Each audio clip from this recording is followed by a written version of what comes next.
Motim na central de triagem do Estreito, na capital. Detentos protestam contra a superlotação na unidade. Hoje o número de presos no local é de quase 200 e a capacidade é para apenas 80. E o colapso no sistema prisional do estado continua. Como medida de segurança, a justiça manda soltar detentos. Um dos motivos é a greve dos agentes, que já foi considerada ilegal. Ocupação da reitoria da Universidade Federal de Santa Catarina. Alunos mantêm movimento após confronto com a polícia no início da semana. Hoje, alguns integrantes subiram no telhado e picharam a fachada da reitoria. E no esporte, os detalhes do hexagonal do Campeonato Catarinense. Disputa acirrada pela liderança. 3 equipes com o mesmo número de pontos brigam pela ponta da tabela. O Band Cidade desta quinta-feira já está no ar.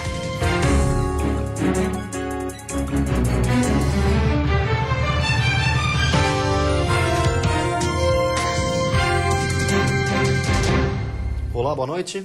Olá, boa noite. A Polícia Rodoviária Federal apreendeu 2 caminhões que transportavam gordura vegetal num local destinado a produtos perigosos. E agora um laudo deve apontar se a carga foi contaminada. As 56 toneladas de gordura vegetal vieram do Uruguai e tinham como destino 2 fábricas de chocolates nos estados do Paraná e Espírito Santo. Os tanques em que os produtos eram transportados tinham licença para armazenar cargas perigosas, entre elas etanol.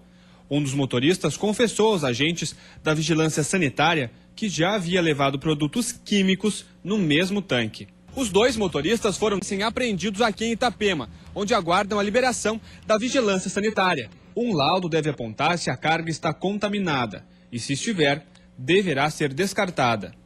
Sim, por isso foi interditado esses 2 caminhões por medida cautelar, justamente por isso, para evitar uma contaminação por alimentação vindo da origem esse material que está sendo transportado. Né? A carga foi apreendida durante a operação realizada pela Polícia Rodoviária Federal, na BR-101, que tem como objetivo fiscalizar o transporte de produtos perigosos. Até o dia de ontem foram 89 veículos abordados, desses 89, se não me engano, 57 foram autuados, dando um total de 270 multas até o momento, 270 infrações.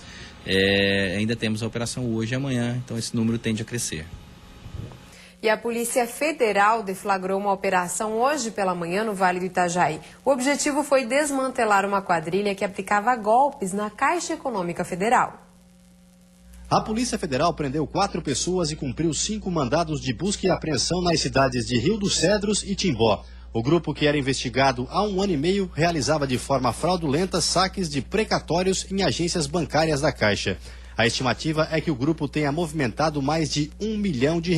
Eles utilizavam do expediente de simular o fato de ser outra pessoa, né, valendo-se de documentos falsos, então compareciam na agência bancária, tentando, né, iludir o servidor lá, o funcionário da instituição, se passando por outra pessoa e apresentando documentos falsos. Em alguns casos, eles realmente conseguiram efetivar, né, os saques indevidamente. De acordo com o delegado, os suspeitos serão indiciados por estelionato e associação criminosa. A operação recebeu o nome de Irmandade, porque os envolvidos nos crimes são parentes. Outras 10 pessoas devem ser ouvidas nos próximos dias. A Polícia Federal quer saber como os investigados conseguiam as informações para aplicar os golpes. E na cidade mais violenta do estado, algumas medidas devem ser adotadas para reduzir a criminalidade. A instalação de uma delegacia de homicídios pode ser uma das alternativas. Chapecó está no topo da violência no estado. Nos últimos 5 anos, o município superou em número de ocorrências cidades como Joinville e Florianópolis. Porém, o início de 2014 bateu todos os registros de criminalidade, o que motivou uma série de reivindicações ao governo do estado. O aumento da violência registrado em Chapecó no início do ano preocupou a população. Ao todo, foram 17 mortes causadas pela violência. A criação da Delegacia de Homicídios é mais uma das ações apoiadas pela população de Chapecó. Tenho medo e preocupada, porque já assaltaram a loja do meu filho, aqui também, porque vem pessoas que não tem o que fazer, né? Ficam caminhando para cima e para baixo e não tinha policiais. Agora, graças a Deus, se continuar assim, a nossa cidade ficará boa, porque agora a gente vê policiais na rua. Depois daquela manifestação que teve do pessoal aí, do povo de Chapecó, a coisa começou a melhorar. Então, tá melhorando. Tá muito boa. Eu acho que tá, se seguir assim, está no bom caminho. Segundo o delegado regional Ronaldo Moreto, para a viabilização já haveria a estrutura. O que falta são os policiais. Quanto à necessidade de efetivo, passamos aí necessariamente, porque nenhum local de Santa Catarina está assim com fartura de policiais civis, né? Passamos aí pela necessidade de um concurso público, né? E esse concurso público que possa aumentar o quadro funcional da Polícia Civil e, na medida em que isso ocorra, tenhamos aí então a destinação de policiais. E a seguir, depois de ter a sede provisória interditada em Tubarão, profissionais do SAMU tentam se organizar em um novo espaço para garantir o atendimento. E ainda lançada em Brasília mais uma campanha para flexibilizar o horário da Voz do Brasil.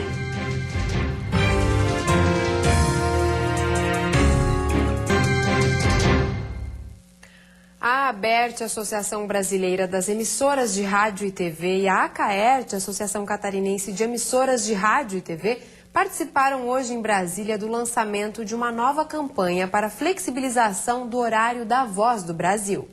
Um abaixo-assinado na internet pede a aprovação de um projeto de lei na Câmara dos Deputados que permite às rádios transmitirem a Voz do Brasil entre 7 e 10 da noite. O projeto é de 2003. A expectativa é que vá para o plenário da Casa antes de junho, quando começa a Copa. E aí seguirá para a sanção presidencial. O nosso esforço é que isso ocorra antes do dia 10 de junho, porque corre o início da Copa do Mundo no dia 12, por óbvio, mas que os deputados se sensibilizem que a voz do Brasil e a voz da população quer ter poder de escolha às 19 horas. Em Tubarão, no sul do estado, a UTI móvel do SAMU vive um dilema. Depois de ter a sede provisória interditada, os profissionais estão se organizando em um novo espaço. O dia foi de mudança para os funcionários do SAMU. Aos poucos, o novo local vai sendo organizado. Mais uma vez, a estadia é provisória, já que o alojamento anterior acabou sendo interditado pela Vigilância Sanitária de Tubarão ontem. Um espaço foi improvisado na antiga sede da Secretaria de Saúde, até que as obras em um local definitivo sejam concluídas. Mesmo assim, a situação dos profissionais ainda é difícil, como relata a própria coordenadora da Vigilância Sanitária do município. Totalmente inadequada, né? Todavia, o foco da interdição, que foi os medicamentos estarem a temperaturas variáveis acima de 30 graus, hoje nós, com um ar-condicionado e uma sala para o depósito desses medicamentos, nós resolvemos aqui. Mas as instalações são inadequadas e a gente pede, inclusive, aos profissionais da SAMU desculpas por esse período de transição, porque eu também me coloco na posição deles de estarem instalados num local que não é propício, mas é o que nós temos para hoje. O município não tinha outro local para colocar e o Estado não colocou nenhum local à disposição. Este é o 5º espaço diferente ocupado pela UTI móvel do SAMU em Tubarão nos últimos 6 meses. Um acordo foi firmado entre o Ministério Público, o Governo do Estado e a SPDM, empresa que administra o SAMU em Santa Catarina. O documento garante que em 60 dias o prédio cedido pela Prefeitura estará disponível para receber a UTI móvel. Ontem, durante a saída do SAMU da antiga sede que foi interditada, um boato de que a ambulância seria levada para Araranguá deixou os moradores indignados. Veículos foram utilizados para impedir a saída do caminhão com a mudança. Vim para cá e botei o carro aqui na frente do caminhão. Não podemos perder essa unidade da SAMU. A gente perde tudo aqui em Tubarão, gente. O SAMU de Tubarão é responsável por uma área com cerca de 350 mil habitantes.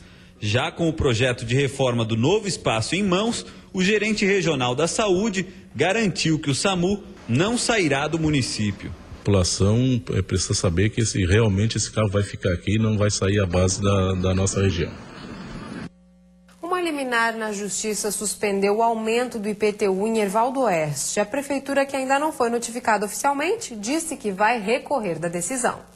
Em 2014, o IPTU de Dona Filomena totalizou R$ 325, bem diferente do que foi pago em 2013, quando os carnês somaram 132. O valor foi consequência do reajuste anunciado pela Prefeitura ainda no ano passado. Eu achei que veio absurdo, porque o ano passado, sempre os outros anos, vinha 5, 7, que eu tive olhando, agora esse ano aumentar dobrado, é demais. Eu digo, mas fazer o quê? Reclamar para quem? Para a surpresa de Dona Filomena e dos demais contribuintes, uma liminar na Justiça suspendeu o reajuste. A notícia foi boa, mas ao mesmo tempo gerou dúvidas. Afinal, ela, por exemplo, já pagou o valor em cota única e tem também quem está com um carnê em mãos. O advogado, que representa um grupo de moradores e fez o pedido na Justiça, explica que a Prefeitura ainda pode recorrer, mas repassa algumas orientações. Para quem já está com os carnês em mãos, a orientação é aguardar até o dia 10 de abril, que é o vencimento da primeira parcela. Aguardar as medidas que a Prefeitura irá tomar.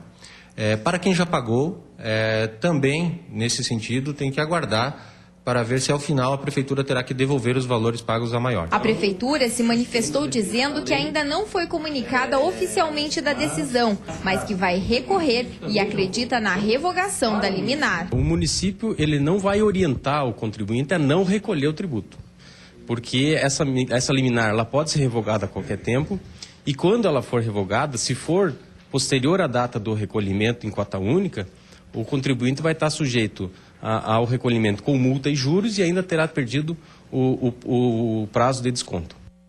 E a seguir, prejuízo aos apicultores. Sumiço das abelhas provoca queda de 60% na produção de mel no oeste do estado. Tem ainda o futebol. O Avaí vence em casa e é um dos líderes do hexagonal do campeonato catarinense.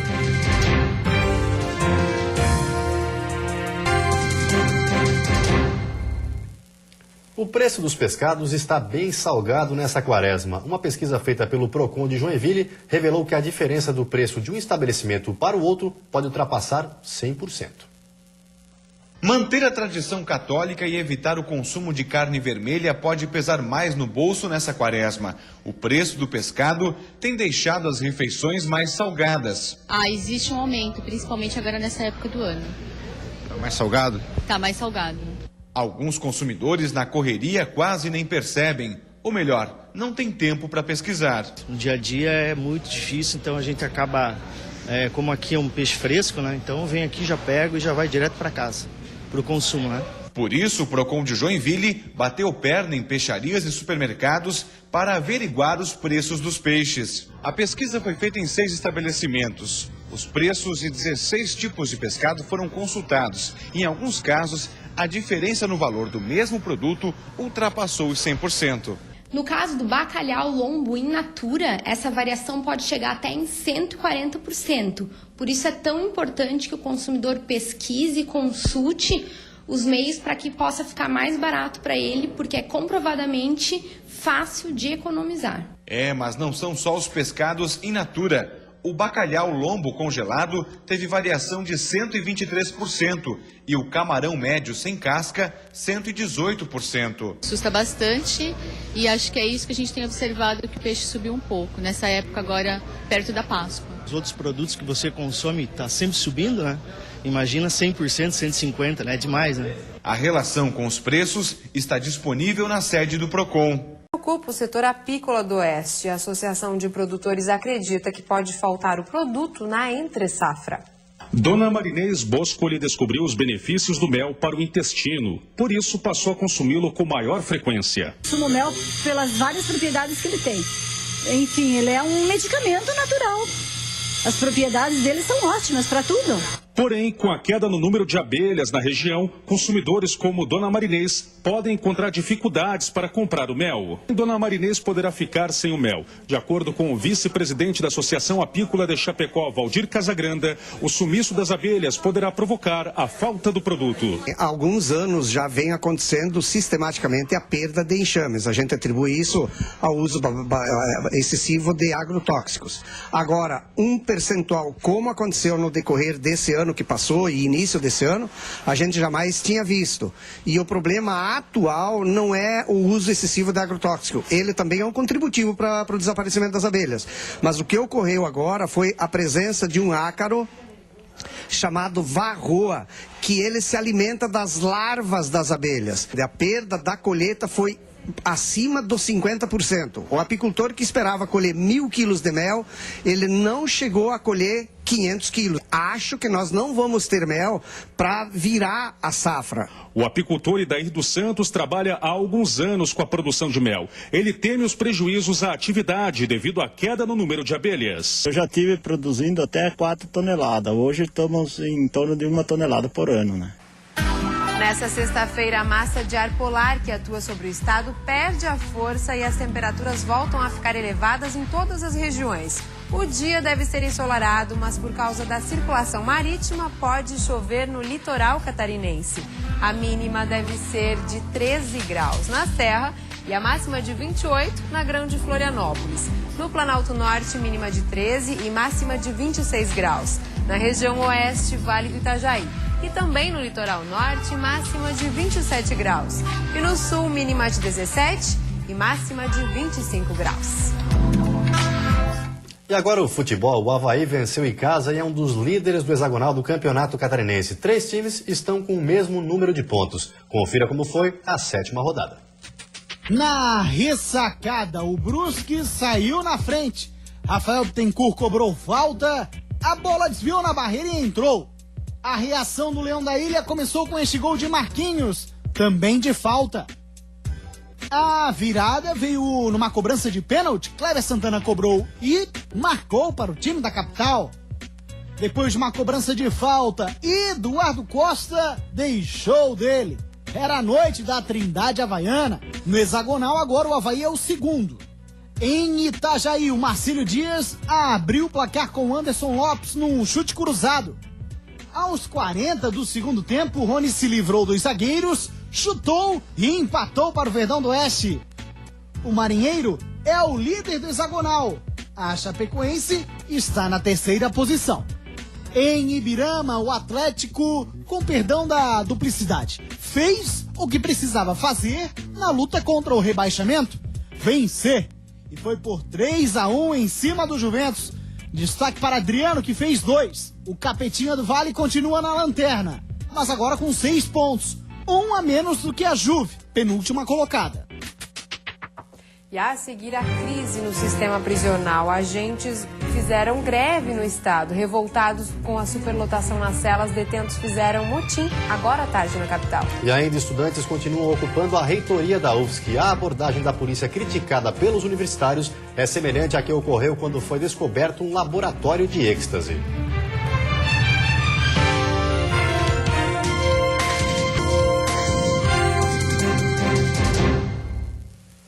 Cerca de 300 integrantes do movimento dos atingidos por barragens no Rio Grande do Sul, Santa Catarina e Paraná realizaram uma manifestação dentro do pátio da Eletrosul hoje à tarde. Eles pedem um pagamento justo aos atingidos por barragens e a criação de uma lei para regulamentar as indenizações. A movimentação é nacional e pacífica. Os manifestantes devem permanecer no pátio da estatal até amanhã. Por meio da assessoria de imprensa, a Eletrosul informou que respeita a manifestação e que vai receber a pauta de reivindicações para analisar os pontos reivindicados. E após a Assembleia, cerca de 200 estudantes continuam ocupando a reitoria da Universidade Federal de Santa Catarina. Um grupo subiu no telhado. A fachada da reitoria foi pichada.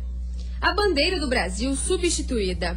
Os manifestantes se reuniram na tarde de hoje e enviaram uma nova proposta à reitoria do campus.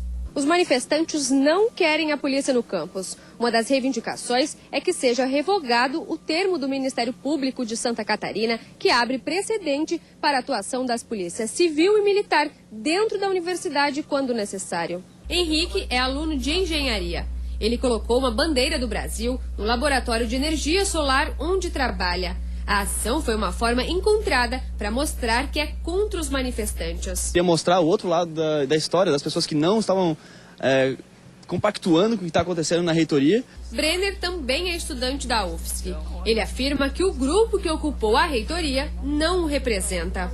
E principalmente que as autoridades tomem as medidas cabíveis para que restabeleça a ordem nessa instituição. A Universidade Federal de Santa Catarina tem 40 mil estudantes. São cerca de 200 que fazem o protesto. A gente não pode deixar de dar poder para a PM quando é necessário realmente vir intervir. Não sou contra a proibição da entrada da polícia no campus, até por uma questão de segurança, né? A gente já foi relatado vários casos de assalto dentro do campus. São pessoas que trabalham o dia inteiro, que não têm tempo para poder ficar aqui utilizando a universidade de outra forma e que são reféns da violência por motivo da não presença da polícia dentro do campus. Hoje, em Brasília, um representante da Polícia Federal confirmou que a detenção de usuários de droga faz parte de ações de investigação e tem resultado eficiente no combate ao tráfico. Tem ações de investigações que atacam efetivamente os usuários. E não podemos esquecer que o usuário faz parte do sistema de tráfico de drogas. É quem acaba financiando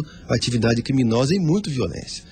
Muitas vezes, as atividades de investigação que circulam sobre os usuários acabam resultando em prisões de grandes carregamentos. Em agosto do ano passado, a polícia conseguiu chegar a uma refinaria de êxtase que estava montada em uma casa no bairro da Lagoa, na capital, após a abordagem a 2 estudantes da UFSC. 4 foram presos, mais de 30 mil comprimidos de êxtase, maconha e haxixe foram apreendidos.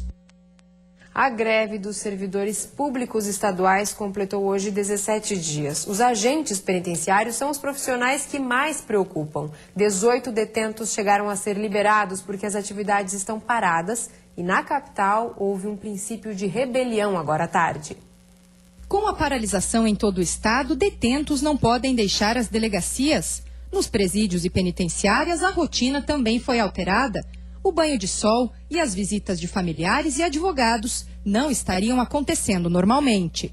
Hoje pela manhã, em Joinville, agentes em greve bloquearam as entradas do presídio e da penitenciária do município. Aqui na Grande Florianópolis é a soltura de presos que preocupa. 17 foram liberados em São José e 1 em Palhoça.